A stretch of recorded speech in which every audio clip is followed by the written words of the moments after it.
ठीक। देखिए, ये 4 सेंटेंसेस आपके सामने लिखे हुए हैं स्क्रीन पर और आप गौर से देखिएगा। कभी-कभी हम फैक्ट्स के बारे में बोलते हैं कंडीशनल सेंटेंस का हेल्प लेकर। जैसे एक ग्रुप डिस्कशन चल रहा हो, सब लोग अपने-अपने हैबिट्स के बारे में बता रहे हो कि जब ऐसा होता है तो मैं ये करती हूँ, जब मेरे साथ ये पेश आता है तो मैं ऐसा करती हूँ। तो उस सिचुएशन में हम इस तरीके से बोल सकते हैं, if I get sick I go to the doctor. ये जब कभी भी मैं बीमार पड़ती हूँ तो मैं डॉक्टर के पास जाती हूँ। ये मतलब है सेंटेंस का, बहुत ध्यान समझिएगा, इसको मैं डिटेल्स में आगे भी समझाऊंगी। तो फिलहाल आप ये समझिए कि मैं जो जीरो में लिखा हुआ सेंटेंस, इसके जरिए क्या बता रही हूँ, हैबिट बता रही हूँ, रूटीन बता रही हूँ अपना, कि जब भी मैं बीमार पड़ती हूँ तो मैं डॉक्टर के पास जाती हूँ। वहीं पे जो 1 नंबर पे लिखा हुआ है, if I get sick I will go to the doctor, ये वाला जो सेंटेंस है ऊपर वाले सेंटेंस से बिल्कुल अलग है। यहाँ पे मैं फैक्ट्स और रूटीन या हैबिट्स की बात नहीं कर रही हूँ। यहाँ पे मेरे से कोई पूछ रहा है, मान लीजिए कि अगर तुम बीमार पड़ी तो क्या होगा, क्या होगा, क्या करोगी, तो मैं उसको ये जवाब दे रही हूँ, क्या पता कि मैं बीमार पड़ूंगी अगर तो मैं डॉक्टर के पास जाऊंगी। यानी यहाँ पे मैं क्या कर रही हूँ, फ्यूचर में क्या चीज़ हो सकती है और उस चीज़ के होने पर मैं क्या करूंगी फ्यूचर में, राइट। तो इस तरीके के कंडीशन को एक्सप्रेस करने के लिए हम ये सेंटेंस बोल रहे हैं कि if I get sick I will go to the doctor. अगर मैं बीमार पड़ी तो मैं डॉक्टर के पास जाऊंगी। तो सेंस आपको समझ में आ रहा होगा। वहीं पे जो नेक्स्ट टाइप है जिसमें 2 लिखा हुआ है, if I got sick I would go to the doctor, इसका क्या मतलब है।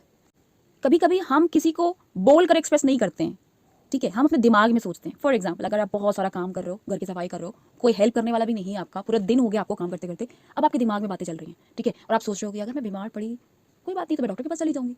यानी आप क्या कर रहे हो, आप इमेजिन कर रहे हो, you not talking to anyone, you not expressing by speaking, actually you are just imagining it. Okay, and one more thing, imagine कर रहे हो कि ऐसा हो सकता है, आज हो सकता है मेरे साथ या फिर कल होगा। It is not past, absolutely it is not past, right. भले ही यहाँ गॉड सेकंड फॉर्म आ रही हो, अगर अभी मैं आपको आगे इसको और डिटेल समझाती हूँ, लेकिन मैं आपको क्या बता रही हूँ कि जो 2 सेंटेंस है इसका मीनिंग ये है कि मैं दिमाग में सोच रही हूँ, इमेजिन कर रही हूँ कि अगर मैं बीमार पड़ी तो मैं डॉक्टर के पास चली जाऊंगी, ठीक है। ऊपर वाले सेंटेंस में क्या था, मैं यहाँ पर किसी को बता रही हूँ कि फ्यूचर में ऐसा हुआ अगर तो मैं ऐसा कर ले जाऊंगी, कर लूंगी, अगर बीमार पड़ी तो मैं डॉक्टर के पास जाऊंगी। इससे ऊपर वाला सेंटेंस था वो क्या मतलब दे रहा था कि वो फैक्ट बता रहा था, ट्रुथ बता रहा था। हो सकता है कि ग्रुप डिस्कशन चल रहा हो और पूछा जाता हो कि अगर आप बीमार पड़ती हैं तो आप क्या करती हैं, तो मैं बोलूंगी if I get sick I will to the doctor. मैं बीमार होती हूँ तो डॉक्टर के पास जाती हूँ। तो पहला वाला क्या बता रहा है, फैक्ट्स बता रहा है। सेकंड वाला क्या बता रहा है, फ्यूचर पॉसिबिलिटी, यानी फ्यूचर में ऐसा हुआ तो ऐसा हो जाएगा।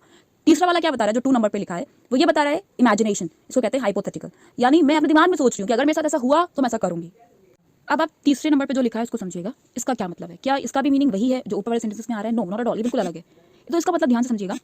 सपोज आपका कोई फ्रेंड या आपकी कोई फ्रेंड आपसे बात कर रही हो और अपने बारे में आपको बता रही हो, यार मेरे साथ बहुत बुरा हुआ, पता है मुझे एकदम से चक्कर आया, तो मुझे ये लगा कि कुछ थोड़ा बहुत मैं स्ट्रेस में रही हूँ, उस वजह से चक्कर आ गया, तो मैंने नॉर्मल दवाई खा ली, फिर यार बहुत ज़्यादा तबीयत खराब हो गई और अल्टीमेटली मुझे एडमिट किया गया और मेरे साथ ये हो गया, 1 हफ्ते तक मैं बीमार पड़ी रही, तो मैंने बहुत केयरलेसनेस दिखाई। तो अब उसकी बात आप सुनकर एक कंक्लूजन देती हो कि अरे यार तुम बिल्कुल अपना ध्यान नहीं रखती हो, अगर मैं बीमार पड़ी होती ना तो मैं तो डॉक्टर के पास चली जाती। तो ये आपने जो बोला उससे, ये किस टाइम के लिए बोला, पास्ट के लिए, यानी आप ये कह रहे हो उससे कि अगर मैं बीमार पड़ी होती तो मैं डॉक्टर के पास चली जाती। यानी कभी कभी हम पास्ट के बारे में बोलते हैं, यानी हम इमेजिन कर रहे हैं लेकिन हम पास्ट के बारे में इमेजिन कर रहे हैं कि अगर मेरे साथ ऐसा हुआ था तो मैं ये कर लेती, अगर मुझे मौका मिला होता तो मैं वो घर खरीद लेता, ना मौका मिला ना खरीद पाए, राइट। तो यानी कभी कभी हम पास्ट सिचुएशंस को इमेजिन करते हैं, तो हम यूज करते हैं ये टाइप जो मैंने आपको डिस्कस किया। अगर आपको नहीं समझ में आया है चारों सेंटेंस के अलग अलग मीनिंग, तो आप एक बार फिर से सुनिएगा, आपको जरूर समझ में आएगा। मैंने आपको डिफरेंस बताया है। अब आप गौर करिए कि जरा सी फॉर्म्स ऑफ वर्ब्स चेंज होने पर कितना अलग मीनिंग हो जा रहा है।